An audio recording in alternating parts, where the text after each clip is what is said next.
Welcome to another quiet journey through time. You found your way to historical nights, where the past flows softly, like water over smooth stones, and stories of long-forgotten lives gently drift into the quiet of evening. As you settle comfortably, perhaps beneath soft blankets, let your body begin to relax. Feel the slow rhythm of your breath, steady and calm. The world around you softens, quiets, inviting you to journey far beyond the present moment. Tonight, we will explore something quietly familiar, yet surprisingly ancient and intricate, the way people cared for their teeth throughout history. Imagine yourself waking in a simple room long ago. Soft light filters through small windows. The air carries the faint scent of wood smoke, earth, and herbs. You reach for a slender twig, worn smooth by time and touch, and bring it carefully to your teeth. This simple act, so ordinary now, holds within it a story that stretches back thousands of years. The rhythm of daily care, the small gestures that connect us to our ancestors. This story is not loud or brash, it unfolds softly, like a slow-moving river, carrying us gently through centuries and cultures. We will visit bustling streets and quiet villages, the homes of kings and the cottages of peasants, the sacred spaces of rituals and the humble corners of everyday life. We will listen to the whispers held in ancient teeth, uncovering secrets of health, beauty, and belief. Together, we will trace the paths of twigs and brushes, powders and rinses, through time's gentle embrace. This is a story not just of teeth, but of humanity, a testament to care, adaptation, and connection. So, allow your mind to wander as we begin this tranquil exploration. Feel the softness of time enfolding you, and let the quiet stories of the past lull you toward peaceful rest. Oh, and if you're enjoying these stories, I'd really appreciate a like or subscribe. I am super curious where you're all listening from. So, drop a comment with your location and what time it is there. Always blows my mind how people are falling asleep to this all over the world.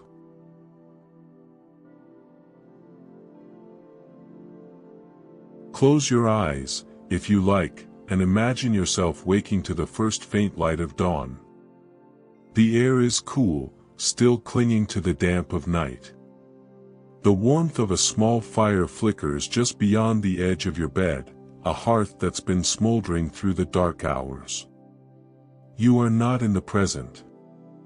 You are in the distant past, perhaps the year is 1283.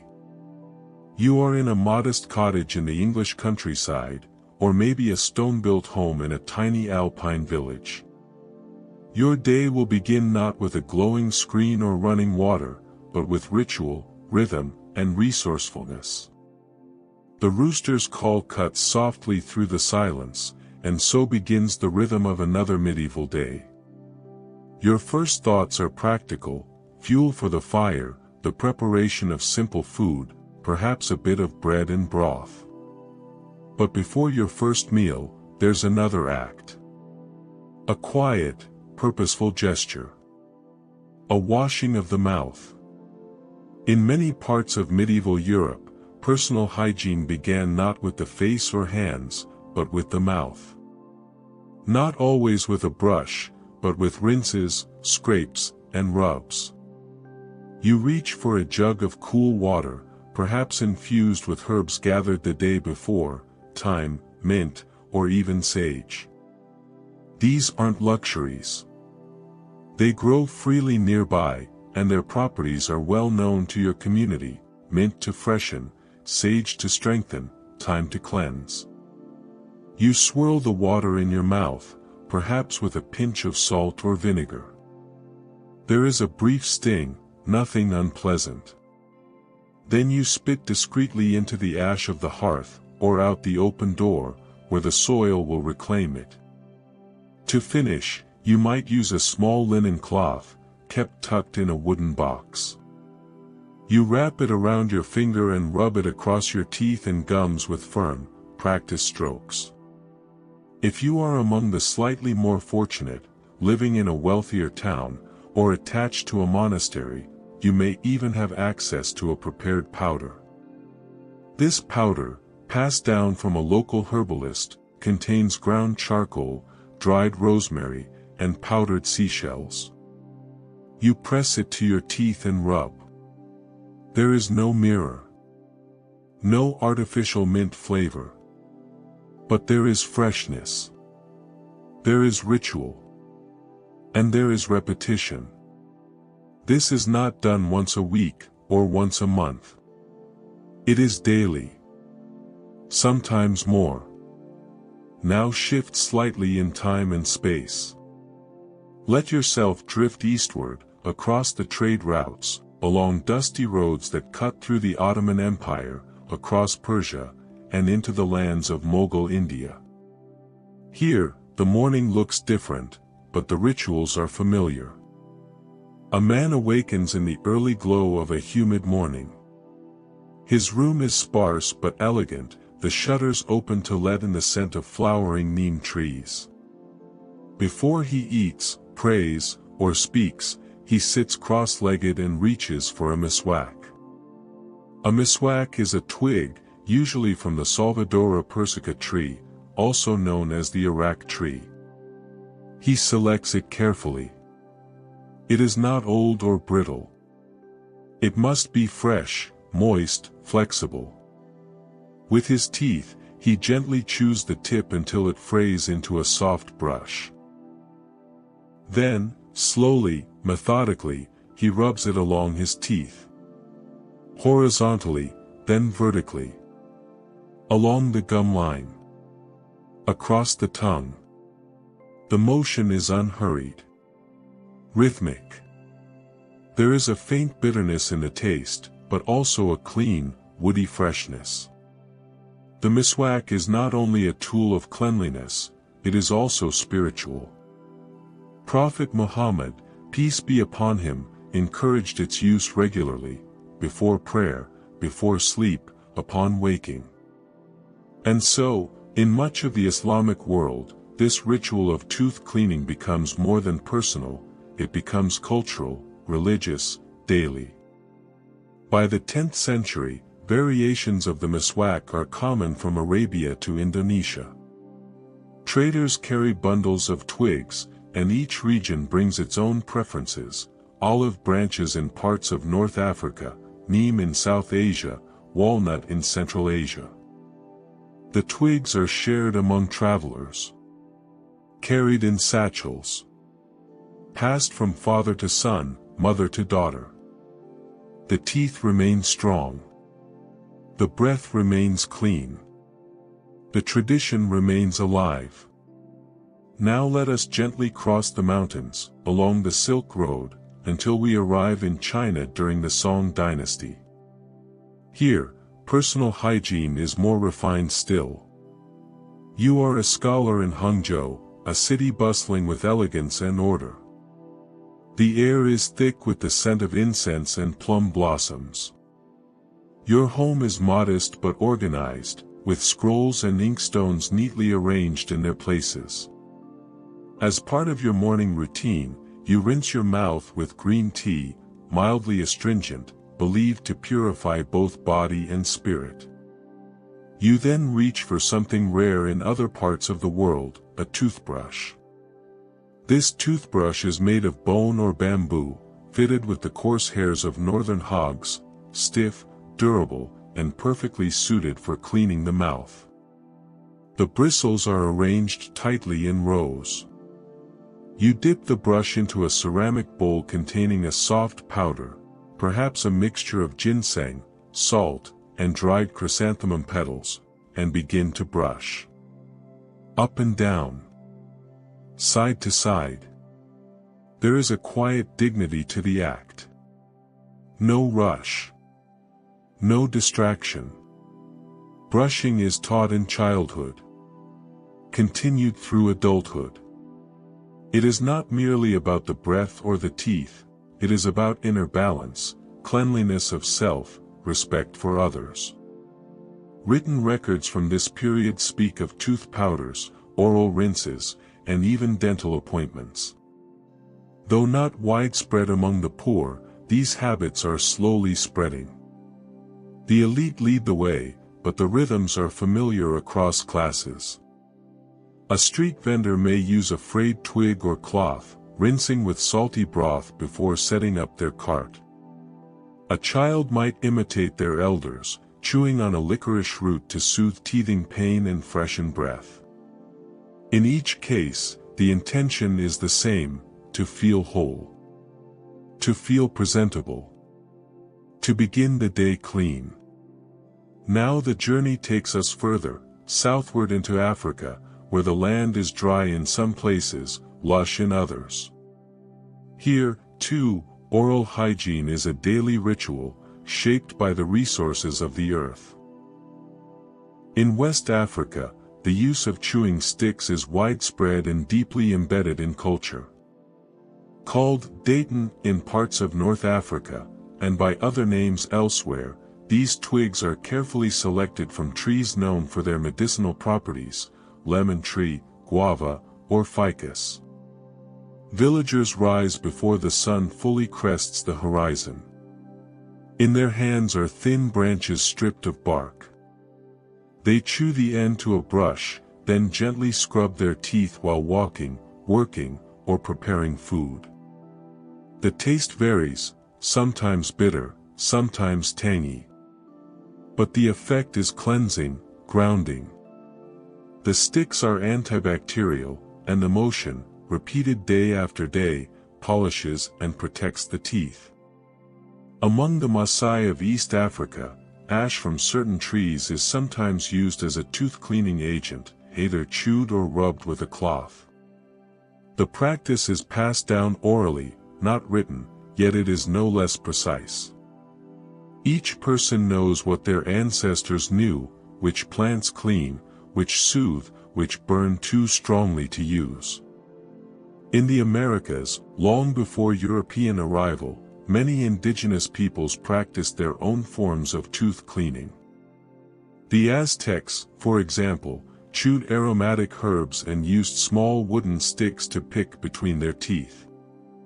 Certain tribes of North America used yucca root, which produces a natural lather when crushed, creating a primitive but effective form of toothpaste. Tooth care was often interwoven with spirituality. To breathe cleanly, to speak without odor, to smile without shame, these were not small things. They were gestures of harmony. In every one of these cultures, the act of eating was as important to dental health as any powder or brush. Consider the medieval peasant again. Her bread is dense and coarse, baked with stone-ground flour that contains flecks of husk and grit. Her vegetables are tough, roots and stalks rather than delicate leaves. Her meat, when she has it, is often dried or salted. All of this requires chewing, real chewing. Her teeth are used constantly, not just for biting but for grinding, crushing, tearing. This alone shapes the mouth, strengthens the jaw, keeps decay at bay. In contrast, the poor of the 18th century city, fed on sugar, white bread, and soft porridges, suffer far more. Their food sticks. It lingers. It ferments. Even if they brush, even if they rinse, the decay sets in faster. The healthiest mouths in history may not belong to the wealthiest, or even the most hygienic, but to those who chewed. Often, hard. Often, clean. The mouth, it turns out, evolved with the diet. And brushing, for all its usefulness, is but one part of the story. Children, too, were taught early. Not in classrooms, not with textbooks, but by watching. A mother in 12th century Japan showing her daughter how to mix powdered shells with camphor oil. A grandmother in Mali pressing a twig into her grandson's hand, showing him how to fray the end. A father in a Viking longhouse explaining which salt to use after eating smoked fish. The lessons are gentle, repetitive, part of the fabric of life. They are not questioned. They are simply done. And so, through time and across continents, we see the same story. 1,000 different ways to clean a mouth. Rinse. Rub. Chew. Brush. Repeat. None of these people called it dental hygiene. They didn't speak of plaque, bacteria, or oral flora. But they knew what they needed. They knew what worked. They knew that a clean mouth made for easier eating, clearer speech, less pain. And they did it, quietly, every morning. Just like you.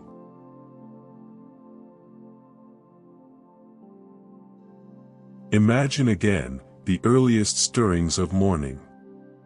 Now, you're not in a medieval cottage or an African village, but in a quieter space, outside time. A place where we trace the brush not just across teeth, but across history. The toothbrush. So simple, so familiar. Today it waits on your sink, beside a tube of toothpaste. But once, long ago, it was a luxury, an innovation, even, at times, an object of suspicion or curiosity. Let us begin not in a grand city or famous capital, but in the forests of Central Asia, over 2,000 years ago. Here, a traveler picks up a twig from a tree. He splits the end, chews it lightly. The wood is fibrous. It splits into soft bristles. He rubs it against his teeth, perhaps instinctively, perhaps because his father once did the same. It is not yet a toothbrush, not as we know it. But it is the beginning of something. And from here, our story unfolds. The earliest evidence of intentional dental cleaning dates back to ancient Egypt and Mesopotamia. Around 3000 BCE, archaeological finds reveal small twigs stored near burial sites, possibly chewed for cleaning teeth, possibly left as part of ritual grooming tools for the afterlife. These twigs were often chosen with care. From trees known for their flavor, texture, or cleansing properties. By 1500 BCE, the ancient Egyptians had developed a more complex dental powder.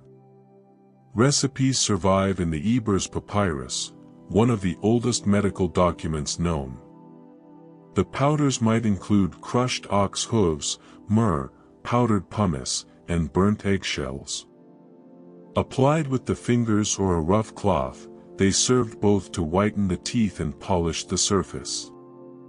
Even here, we see a glimmer of something familiar. A desire for clean teeth. A preference for smoothness. And a habitual motion, circular, rhythmic, comforting. In ancient Babylon and India, tooth sticks were widely used. The Sanskrit term danta kashta refers to wooden sticks for tooth cleaning. These sticks, chewed to produce bristles, are mentioned in early Ayurvedic texts. The Charaka Samhita, written perhaps around the 1st century BCE, provides instructions on which trees are best: arka, neem, banyan. Each wood had a character. Neem was antibacterial. Banyan strengthened the gums. Arka freshened the breath. Use the stick at dawn, the text advises. Use it every day. Use it until your teeth feel clean and your breath smells of leaves. There is something peaceful in the constancy of these practices. No rush. No industry. Just wood and hand and memory. And then, somewhere between the 6th and 7th centuries CE, a quiet revolution took place. In China, possibly under the Tang dynasty, though records are fragmentary, the first true toothbrush was born. It was made with hog bristles. Coarse, durable hairs, harvested from the backs of northern pigs, where the winters were harsh and the bristles firm. These were fastened into a handle of bamboo or bone, creating something unmistakably modern in shape. A handheld brush with bristles on one end. Not everyone used it, of course. Among rural communities, the old methods endured. But in cities like Chang'an and Luoyang, centers of learning and elegance, such brushes became more common. Alongside them, tooth powders evolved too. Camphor, ginseng, powdered jade, and even pearls were mixed with salt and plant ash. Some believed they not only cleaned the teeth but calmed the spirit. Morning and evening, the brush was used. Slowly, silently. A mark of personal cultivation. It is strange, and rather beautiful, to imagine someone, more than 1,000 years ago, brushing their teeth with a tool not unlike your own. Perhaps beside a window.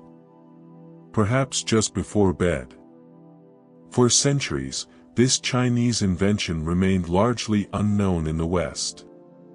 In Europe, well into the Middle Ages, dental hygiene continued with toothpicks, cloths, and abrasive powders. Recipes included salt, sage, mint, ground coral, and sometimes brick dust. Applied with the finger or a piece of linen, these powders were used by the wealthy who could afford them, and tolerated by the rest who could not. Brushing, as we understand it, simply didn't exist. That began to change in the 17th century. European travelers returning from Asia, especially diplomats and merchants from Portugal and Holland, brought news of Chinese brushing tools. Some brought them home as curiosities. Others tried them. A few enterprising craftsmen began to copy them. The earliest European bristle brushes likely appeared in the late 1600s. They were not widespread. They were not cheap. Often, the handles were made from bone or ivory. The bristles from hogs, often still imported from China. Yet slowly, they found their place. In 1690, a French dentist named Pierre Fauchard, widely regarded as the father of modern dentistry, mentioned the use of toothbrushes in his writings. He warned, however, that if used too harshly, they might damage the enamel or the gums. It was advice that continues even today. Fast forward now to 18th century England. A young man named William Addis is in prison, perhaps unjustly, perhaps not. The details are lost to time. But one thing is known: he did not enjoy the usual prison method of cleaning teeth, which involved a rag dipped in soot or crushed shell. Instead, he takes a small bone saved from a meal, drills holes into one end, and threads in bunches of bristles taken from a guard's broom. He seals the bristles with glue, lets it dry, and creates what may be England's first modern toothbrush. After his release, Addis begins producing them for sale. His company, Addis & Company, becomes one of the first large-scale toothbrush manufacturers. His brushes are sold across Britain, and eventually, the Empire. Royal households use them. Wealthy merchants display them. They are still expensive, still handmade. But they begin to change the public's perception. Clean teeth become a mark of refinement. And in time, a mark of health. The Industrial Revolution brings factories, steel, gaslight, and toothbrushes. By the 1800s, companies across Europe and America begin producing brushes more cheaply. The designs evolve, Handles curve slightly, bristles are trimmed to uniform lengths, and travel cases are introduced for the gentleman on the move. In Victorian homes, etiquette books recommend brushing in the morning and again before dinner. Toothbrushes are no longer hidden. They are displayed on porcelain trays, beside shaving kits and hairbrushes. A mark of order. A sign of self-respect. The materials remain largely the same, animal bone, hog bristles, until the late 19th century, when celluloid, an early plastic, begins to replace bone for handles. Still, the brushes wear out quickly. The bristles bend. They harbor bacteria. But they are beloved. And slowly, brushing becomes more common. By 1900, most middle-class families in Europe and North America own at least one toothbrush. Children are taught. Servants are expected to use them. Soldiers carry them in canvas rolls beside razors and socks. Oddly, it was war that spread the toothbrush more widely than peace. During World War I, soldiers in the trenches were instructed to brush regularly. Dental hygiene was seen not only as a comfort but as a way to prevent illness. In the humid, dirty conditions of war, tooth decay could lead to infection, fever, and hospitalization. Toothbrushes were issued to troops. So were enamel cups and tooth powders, often made with baking soda and flavored with mint. The habit stuck. Men returned from war brushing. They taught their children. And an entire generation adopted the practice not because of fashion, but because of survival. World War II cemented this even further. In the United States, the military made tooth-brushing part of the daily hygiene routine. Educational posters, camp inspections, and even toothbrush drills were used to instill the habit. After the war, the toothbrush was no longer a luxury. It was a norm. A quiet revolution had occurred. In 1938, the DuPont company introduced something entirely new: nylon bristles. Unlike hog hair, nylon was uniform. It didn't harbor bacteria. It didn't soften when wet. It held its shape. The first nylon toothbrush was called Dr. West's Miracle Tuft. By the 1940s and 50s, nylon toothbrushes were the standard. They came in pastel colors. They had rounded handles. They were cheap to produce. And they arrived just in time for the post-war consumer boom. Bathrooms became cleaner, more private, more aesthetic. The toothbrush found a home beside the sink, nestled in its cup, replaced every few months, bought without thought. A daily object. A quiet necessity. The bristle had come a long way. The first electric toothbrush was developed in 1954 in Switzerland. It buzzed and whirred, promising cleaner teeth with less effort. At first, it was expensive. A novelty. But as technology improved, prices fell. By the 1980s and 90s, electric brushes were everywhere, rotating, pulsing, humming in bathrooms across the globe. Today, toothbrushes can do far more than William Addis or the Tang scholars ever imagined. They time your brushing. They vibrate with different intensities. Some sync with apps to track your habits. Some use sonic waves. Some use ultraviolet light to sterilize their bristles. And yet, despite all this, the basic motion remains unchanged. Up. Down. Circle. Rinse. The gesture is the same. The quiet moment. The soft ritual. A brushing of teeth. A brushing away of sleep. Of food. Of thought. A returning to self. In all this, the twigs of India, the brushes of China, the bristles of England, the plastic of today, there is a common thread. Not invention. Not commerce. But care. The toothbrush is, and always has been, a small act of care. A moment where someone chooses to tend to their body. To be clean. To be ready. It is not dramatic. It is not grand. But it endures. And as we close this segment, and the hush of centuries settles once again around you, remember. This tool you use daily, quietly, almost without thought. It has come a very long way. Just to rest gently in your hand.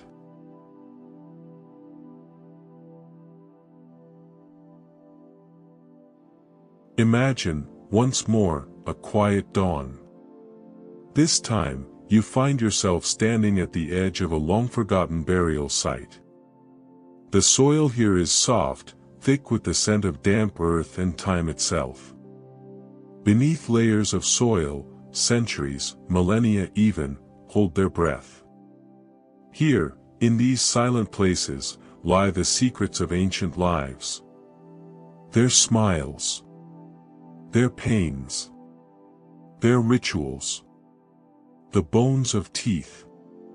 The mysteries locked within them.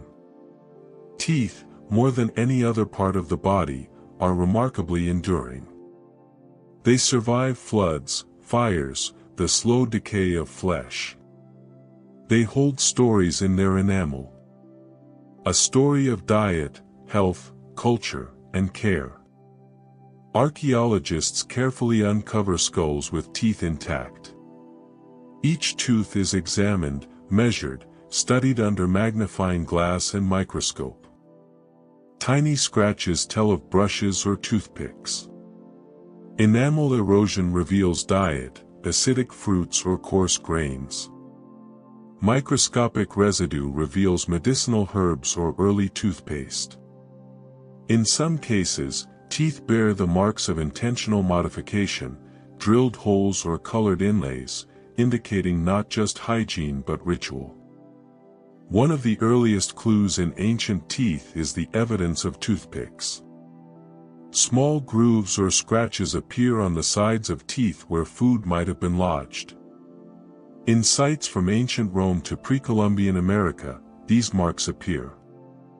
They tell of people reaching for relief, reaching for care. Perhaps a sharp reed. A slender piece of wood. A bone fragment. The act of removing debris is gentle, repetitive, a small comfort against discomfort. In some ancient cultures, dental care went beyond brushing or cleaning. The Egyptians, for example, practiced early dentistry. Evidence shows drilling to remove decay or abscesses. The Ebers papyrus includes recipes for pastes with herbs like frankincense and myrrh, both believed to soothe gums and fight infection. In ancient India, Ayurvedic texts recommend mixtures including powdered charcoal and bark for cleaning teeth and strengthening gums. In ancient China, herbal rinses using licorice and honeysuckle were common. Perhaps one of the most fascinating discoveries lies in the ancient Maya civilization of Central America. Skulls uncovered from burial sites reveal teeth deliberately modified with jade or turquoise inlays. Tiny holes were drilled into the enamel.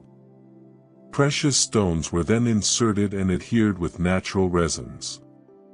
This was not for dental hygiene in the modern sense, but an expression of beauty, status, and spirituality.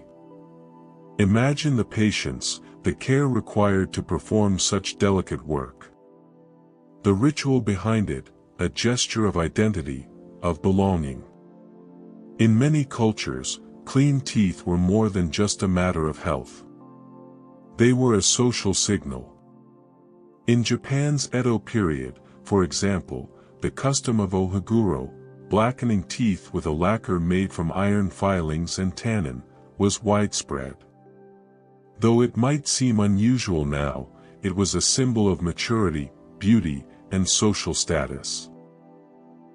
Blackened teeth were admired and seen as a sign of refinement. In contrast, white teeth as a beauty ideal is a relatively modern Western notion, popularized only in the 20th century. This contrast invites us to imagine how differently the meaning of dental care can be shaped by culture. Across time, oral care was often embedded within daily rituals. Consider the morning ablutions in Islamic culture, known as wudu. Before prayers, adherents rinse their mouths 3 times, cleansing not only the body but preparing the spirit. This act, gentle and deliberate, embodies the link between cleanliness and purity. Similarly, in some Native American tribes, chewing on certain plants was both a dental practice and a spiritual one, refreshing the breath and connecting with nature's healing. The powders and pastes of old were far from the minty gels in today's tubes. They were sometimes coarse, sometimes fragrant, often earthy. The Greeks used crushed bones and oyster shells combined with charcoal and bark. The Romans favored powdered pumice, mixed with honey or vinegar. Chinese recipes included crushed ginseng root or ground-up jade. Indian Ayurvedic texts suggest mixing turmeric with salt and neem leaf powder. These mixtures were applied with fingers or cloth, sometimes with early brushes made of sticks or animal hair. The act itself was tactile, textured, a massage to the gums and teeth. Imagine feeling the gritty powder softly rubbing your teeth, mingled with scents of herbs and earth. Beyond brushing and powders, mouth rinses played a subtle but important role. In ancient Rome, diluted wine mixed with vinegar was a common mouthwash. The alcohol was antiseptic, the acidity helped to clean. The Chinese used herbal decoctions, simmered and cooled. The Egyptians employed solutions with myrrh and frankincense. In medieval Europe, concoctions of mint, rosemary, and sage were brewed for daily rinses. These washes were not just for cleaning but refreshing the breath, a social necessity. Despite all these efforts, tooth decay was a common affliction. Archaeological evidence shows cavities, abscesses, and tooth loss throughout history. In some ancient cemeteries, as many as 80% of adults had severe dental disease. This was due partly to diet, high in carbohydrates or sugars, and partly to the limitations of early care. Dental pain was a frequent companion, sometimes leading to swelling or systemic illness. Yet, people adapted. They chewed bitter herbs to ease pain. They avoided certain foods. They passed down knowledge of which plants soothed gums or cleaned teeth. This constant struggle against discomfort and decay was a quiet part of daily life. Beyond twigs and brushes, other tools reveal a fascinating world of craft. In the Indus Valley Civilization, small copper tools were shaped for scraping teeth. In Roman times, bone handles with bronze bristles have been found. Some brushes had ornamental handles carved from ivory or bone, decorated with intricate designs. These objects were more than tools, they were personal items imbued with care and status. Imagine holding one, feeling the smooth bone, the rough bristles, the cool weight. From the Siberian tundra to the Pacific Islands, traditional tooth cleaning methods varied but shared core intentions. In parts of Africa, twigs from the Salvadora persica tree, known as the toothbrush tree, were chewed until frayed and used to clean teeth. This practice persists in many regions today. In Polynesia, sea salt and crushed coral were used to polish teeth. In the Arctic, Inuit peoples utilized animal sinews to floss. These variations highlight a beautiful truth: the desire to care for one's teeth is universal. Each culture found ways to meet this need with the materials at hand, shaped by environment, belief, and tradition. As you listen, imagine yourself in one of these ancient worlds. Feel the texture of a twig between your fingers.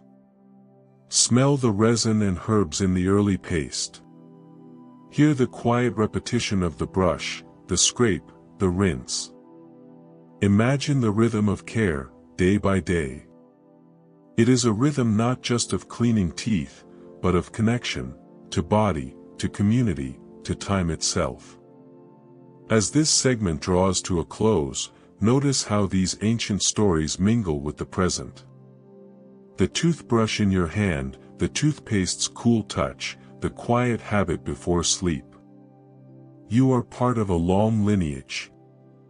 A lineage of care. Of small, gentle actions that ripple through centuries.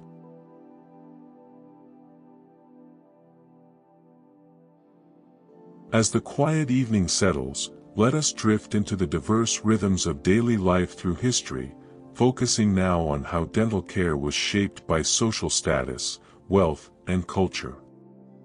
Imagine, once again, stepping into a bustling medieval city. On one street, a noble household glimmers with ornate furnishings and the faint scent of lavender and beeswax polish. On another, a humble cottage rests beneath a thatched roof, the air thick with the smell of wood smoke and damp earth. Between these worlds, the story of dental care unfolds, revealing contrasts, similarities, and shared humanity.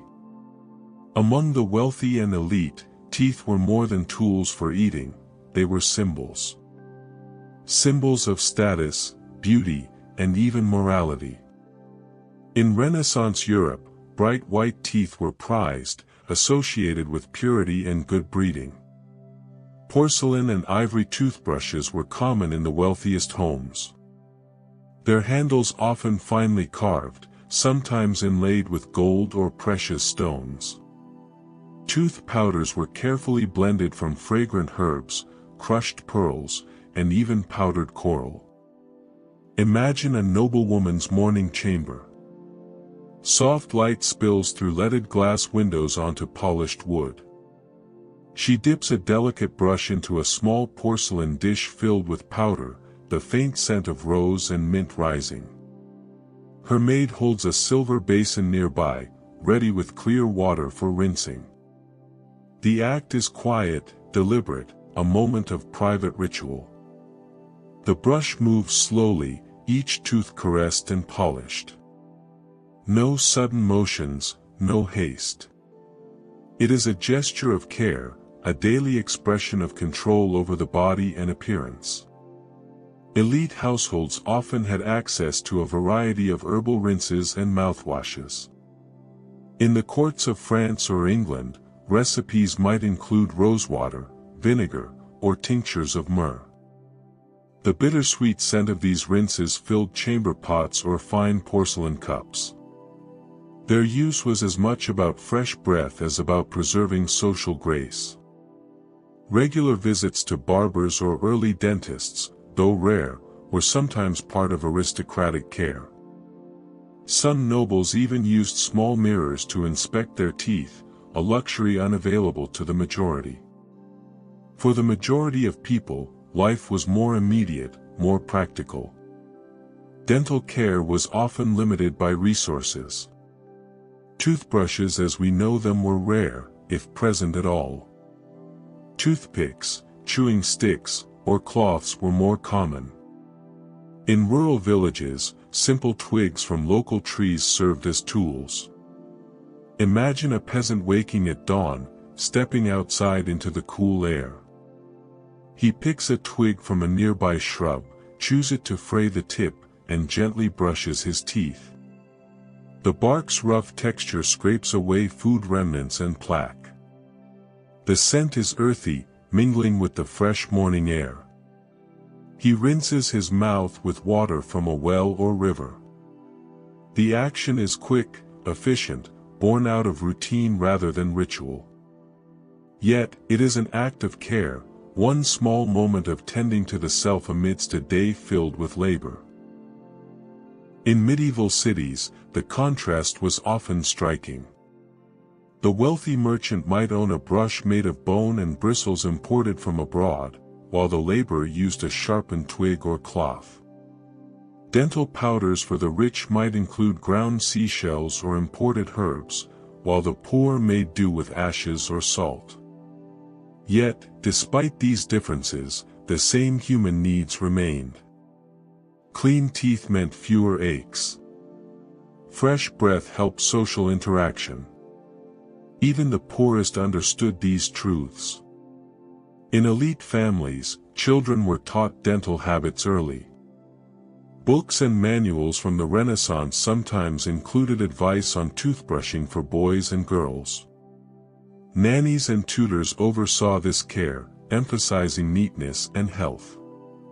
In poorer families, children often learned by example, watching their parents use sticks or cloths. The knowledge was passed down informally, through quiet imitation. A child chewing a twig, copying the slow strokes of a parent, participating in a daily ritual that connected generations. In Japan's Edo period, the elite embraced ohaguro, the practice of blackening teeth with a lacquer. Though this may seem unusual today, it was deeply symbolic. Black teeth indicated adulthood, fidelity, and social standing. Women blackened their teeth before marriage, and men after a certain age. The lacquer was a blend of iron filings and tannin from gallnuts, painstakingly applied and maintained. It was both a cosmetic and a protective layer, thought to strengthen teeth and prevent decay.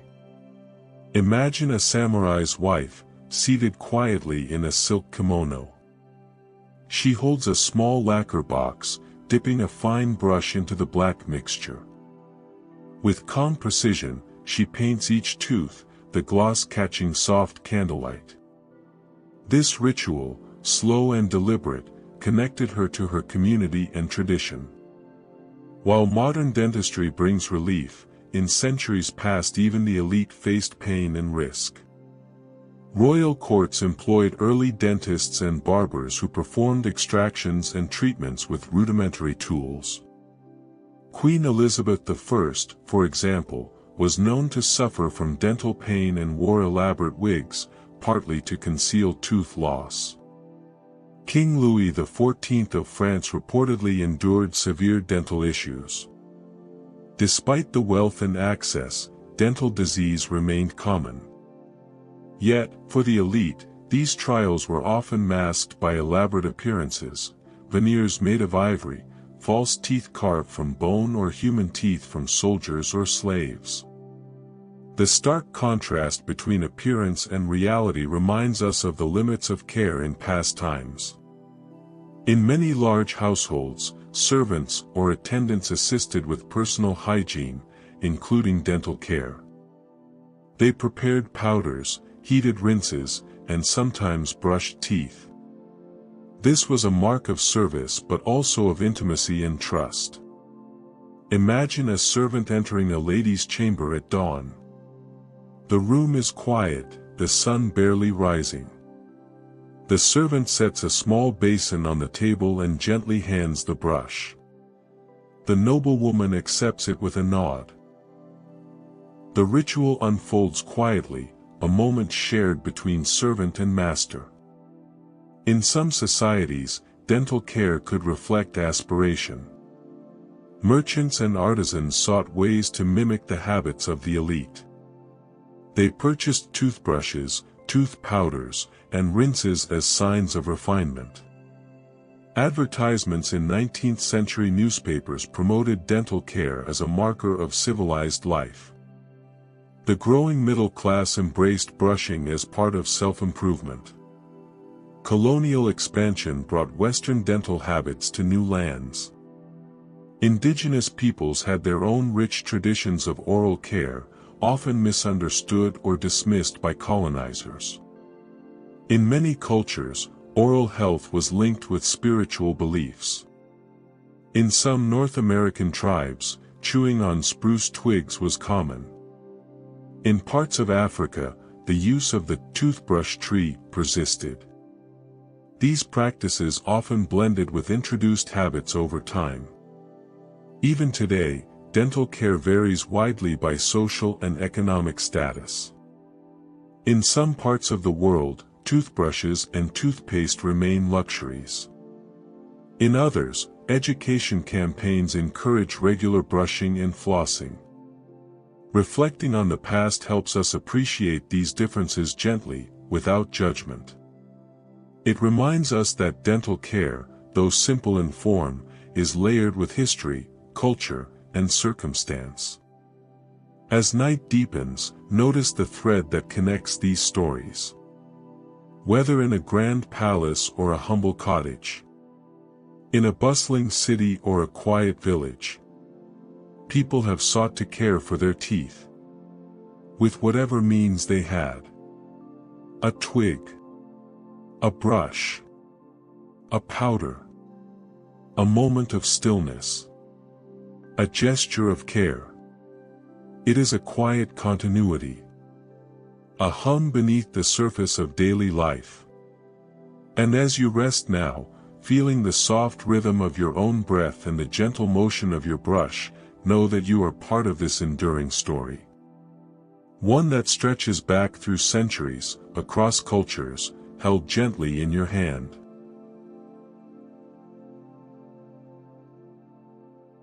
And now, as our journey through these centuries of care draws quietly to a close, take a moment to rest in the calm stillness we have created together. Imagine the soft glow of a fading fire, or the gentle light of a candle flickering low. The world around you grows hushed, the day's busyness melting away. You have traveled far, to ancient forests where twigs were shaped by hands like yours, to noble chambers scented with lavender and rose, to bustling markets and sacred rituals. You have walked alongside those who cared for their teeth not simply as a task, but as a tender daily ritual.